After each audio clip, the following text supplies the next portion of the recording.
વધારે ઊંડાણપૂર્વક જ્યાં જે શબ્દ મળે એ પોતાના ખમીજ ઉપર લખી લેતા, એટલે કદાચ આપણે આજે ગુજરાતી ભાષાનો વૈભવ ઉજવીએ છીએ.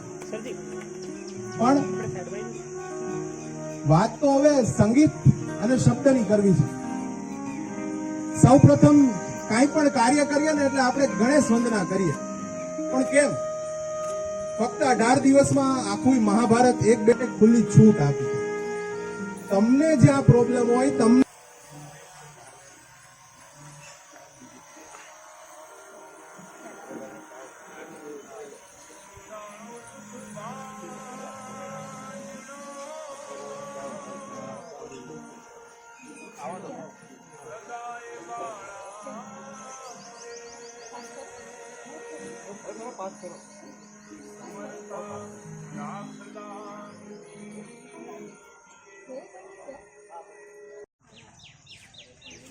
તાના અને રીરી કોણ હતા? આપણે અહીંયા છે, તમે આગળ આવતા જ બે સમાધિ જોઈ.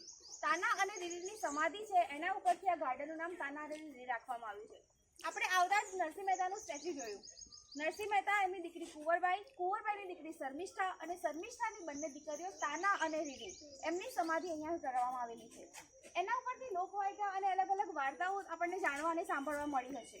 તો એમાંની એક વાર્તા એવી છે કે અકબર રાજાના દરબારમાં 9 રત્નો હતા. એમાંથી એક હતા તાનસેન. અકબર રાજાએ એક વખત એમને એવું કીધું કે મારે દીપક રાગ સાંભળવો છે.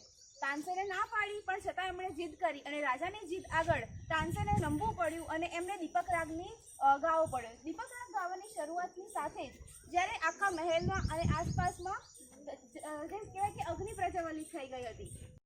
કુવા, સરોવર, બરાબર, આપણા જળ સ્થાપત્યો આવે. એમાં આપણે અત્યારે વાવ પાસે ઉભા છે. વાવ એટલે પગથિયા વાળો કૂવો, બરાબર.